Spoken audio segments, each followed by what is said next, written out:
Now, what outside of work?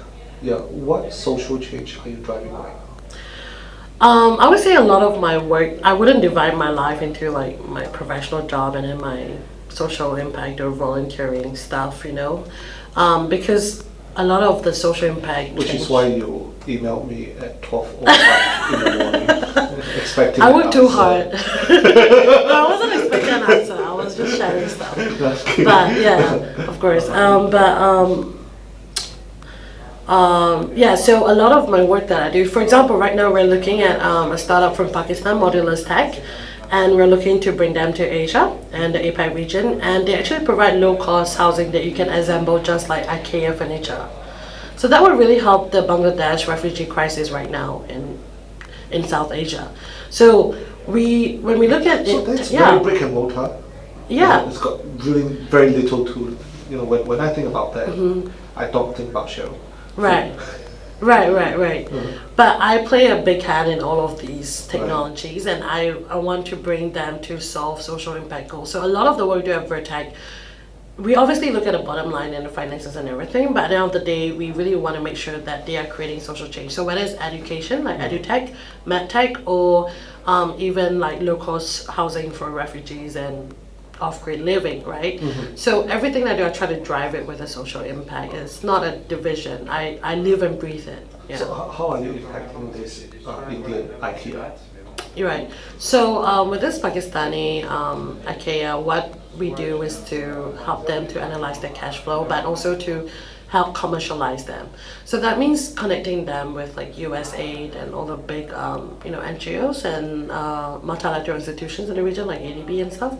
And what we do with them is we try to help them to apply for funding or apply for grants to then deploy these solutions to disaster zones or anything like that. At the moment, they don't know how to approach the market, and that's what we're advising them on. As one cultivate this global mindset, and I see it increasingly more in your generation. It's a norm. I don't define myself Right. as simple. Yeah. Right, absolutely. The world is my oyster. I'm still trying to learn that. But how do I become like you in this kind of thinking? Well, I can't really The reason speak is to that. you're Yeah. talking about Pakistan and as if it's in your backyard. Sure. You're talking about having been in London and in Europe for Scandinavia for a year. Yeah. As if it's just again next door and Sure. whatever happened here can directly be applicable to your country, and you're making it happen. That I find is extremely admirable. And you're only 25. That fearless mindset, that courage. People spend a lifetime trying to cultivate, but what did your mom feed you? Well, can we share about my life? I can't really say this is what you need to do in order to get this mindset, because everyone's different, and I believe everyone, to be honest, really does have that. It's just about like social conditions of family or things like that hold them back. I'll just share my story. So for me, I think I traveled a lot as I was a young child. So in Germany, in Europe, a lot. I always felt very different because in Europe I would look Asian, but I would feel a lot of the European culture is part of who I am. And then I would come back to Singapore when I was in high school, and then I felt here I finally looked like everyone else, but I don't define myself as Singaporean or anything like that, right? Of course I'm proudly Chinese Singaporean, but I think what my point here is that I feel like society has transformed a lot and identity becomes very fluid. And by nature of your identity becoming very fluid, then you're more risk-taking because you identify with many different groups of people, whether it's technologists or startups or venture capitalists or Europeans or Africans. I can connect with anyone because I myself am nowhere. So you're not bounded by a box. I'm definitely not. For example, a very traditional solar investment company. Yeah. And now it's quite different. I Because of all this exposure and not limiting yourself into that box. I think could be a factor. Yeah, I think it's about exposure, but it's also about what, like, going back to the first thing I said in the beginning, is my philosophy in life, and talking about energies and my purpose in this world. So I think a lot of it, I mean, it's a constant bilateral relationship between who I am in society vis-a-vis like my sense of self. And to cultivate my sense of self, it wasn't necessarily only just, the traveling when I was a kid or anything like that. It was really about me understanding where my place in this world is and wanting to go out and to conquer it. So in that sense, I would say I was very fearless, and I feel like I still am, which allows me to be creative. But to be creative, you also need constraints. You cannot just say, I will let a child go out and do whatever they want and not, impose timelines or routine or schedules because I want him to be creative. That is completely wrong in my opinion. I think creativity comes from working within constraints.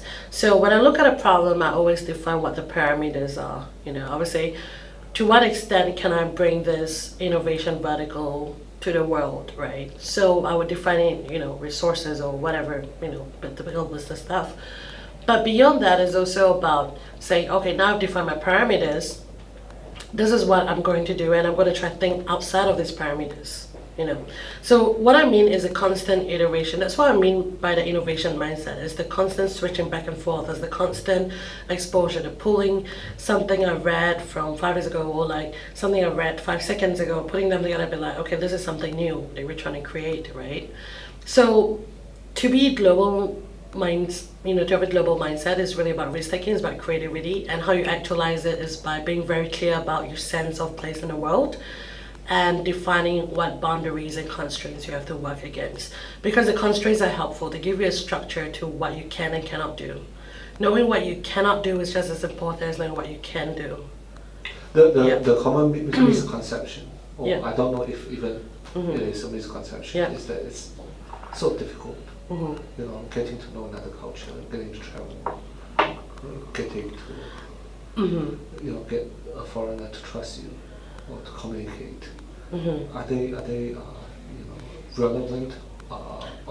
Like concerns, concerns or obstacles to these or relevant challenges that you face as a global citizen? Actually, for me, I feel that I think it all starts with empathy and connection. So whenever I meet someone new, or whether it's someone from another country or someone like yourself we met for the first time today, it always starts from being humble and being like, this is, what I'm trying to, this is who I am, and I'm connecting with you on that. So when you have that genuine sincerity, and you don't come from a place of like, I am so successful, I'm doing this, or I look like this, or whatever, right? Which I feel like a lot of people in society sometimes stumble into being the ego, removing the ego. And you're not intimidated? No, even if I had to speak with like a president, it's not about being arrogant and narcissistic or anything like that. It's about confidence, because I know that I'm connecting with the person human to human. All of these other things, like your title, like your skin color, your gender, and all this power, like social construct stuff, like they just fall away to me because I'm connecting to you one-on-one as a human. I don't really care what you do as a job because I want to get to know you as a person. So when you start from that space of sincerity and genuine connection, you find that people open up and trust you a lot more, and they want to share with you about their life, and they honestly, all these things like language or barriers, I don't feel they are a hurdle at all for me. Yeah. Wow. Very beautifully said. No, I just think it's really about human connection. In this day and time, I feel like we've lost a lot of that. When I'm talking to someone, I get very annoyed if they're looking at their phone, for example. I'm like, I'm talking to you, like, can you please take that 5 minutes that we've agreed upon to just chat, Very old school for you. Yeah, I'm really a walking contradiction, I think. Yeah. Final question: What change are you hoping to make with your life? Oh, that's a huge question. Well, you've achieved a lot. Well, I haven't really. I still have a lot more left, but Obama said. but I think 3 times. yes, But really it's about, for me, the change I want is to, it's going to be very personal. It's nothing big like, I want to change the world and see the world become a better place, because obviously everyone wants that. For me, I just hope that in every single interaction in my life and everything that I do at the very minute level is something that's I'm very mindful about. And I believe that when I change on this micro level, it's going to lead out to bigger ripples around the world, right? You've done And you exactly never just know. that, Yeah. Cheryl, with me. Oh, thank you. I really appreciate it. Yeah. I really enjoyed this interview. I got to talk a bit. I'm on the receiving end of this conversation. Yeah. I learned so much from a 25-year-old. What a lesson. No, I learned a lot from you also about empathy, really. I'm all, No, you were so all kind to talking. me and in Philippines and everything, so.